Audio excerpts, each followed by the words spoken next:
Today we're going to talk about Trouble with the Curve. This is a movie about an old baseball scout who scouts players for the general manager for the team. For the Atlantic Braves. Works for the Atlanta Braves in this movie.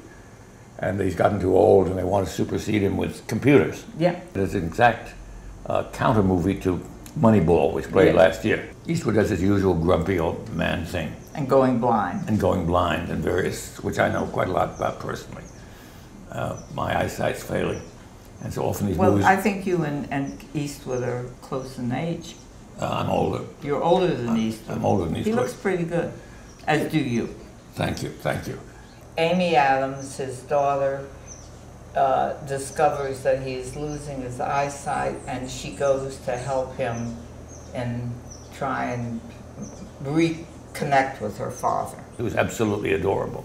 Fabulous. She's enough for the movie as far as I'm concerned. It's very comfortable, this movie, in the sense of, like children like to see the same movie over. There's something very comforting in seeing a movie that you've seen 85 times in one guise or another. And this movie does that. I think it's actually surprisingly good entertainment. I thought at the beginning, I was really very disappointed with it. In the, after the first 5 or 6 minutes, I said, oh, this is just going to be Clint Eastwood doing his mannerisms. But as I got into the movie, I got to actually like it a lot. I love the ending of the film because the bad guys really get it. It's totally Eastwood's concoction, although for once he had somebody else direct it. Yes, the director's a longtime assistant of his. And the director... producer, I think he was. Yeah. Both. No, he was an AD and a thing. Anyway, Eastwood, as a star, he knows what his audience wants. Yeah. Years ago, I was working with a producer at Fox. He was doing a Eastwood movie. And one day in his office, I was hanging out in the office, we were just killing time, and Eastwood was there. And Eastwood said, which I always remember, there was some complaint, somebody complained that he had all the good lines. And he said, that's exactly why I'm a star. He knows what his audience wants from Clint Eastwood, and he gives it to them. Well, you know, this is now the third in the series. $1 Million Baby, then Gran Torino. Get off my lawn. Get off, yes. And now this third one. Everyone knows who Eastwood is. He is the man with no name, or the guy who is Dirty Harry. He's all those things and a good guy, right? That's right. And we love him for that. It's a family story as well as a baseball story. Yes. And she and goes, a feminist story. Perhaps. Yes. I never crossed my mind. It seemed to say a woman, since she is a lawyer, our darling Amy Adams, that they're going to try and screw her out of being the partner. And we're in 2012. And that's amazing. I happen to believe that the opposite is true, What? that you would have an unfair advantage being a woman in the partnership thing.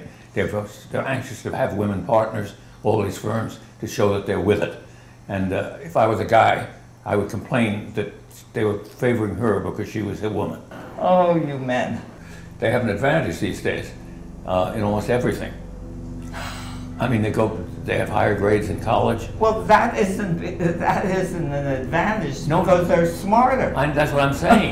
That's an advantage. Give me a break. And the movie begins, I forgot, with him taking a piss.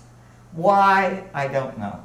Is that to make it realistic that when you're an old guy, you can't go to the bathroom easily? As some people have said, yes, he has an enlarged prostate. That's been in some...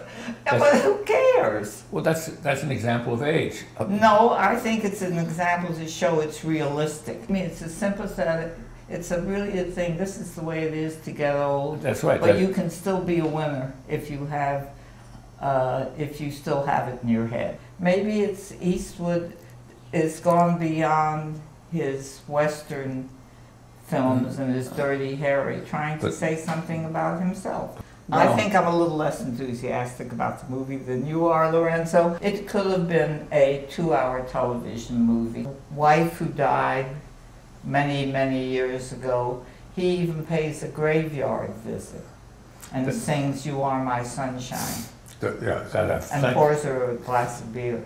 Thank you for reminding me of that. That was really shameless. The whole movie is in many ways shameless. If you now think movies should have something more original to say, something more exciting, something controversial. There's nothing controversial in this movie. They're all for the good things. Everything in the movie is for good. Be nice to old people. Talk to your daughter, right? And big business is evil. And big business is evil. Everything in it. We forgot to mention Justin Timberlake. Mention it. I'm just mentioning him. Oh.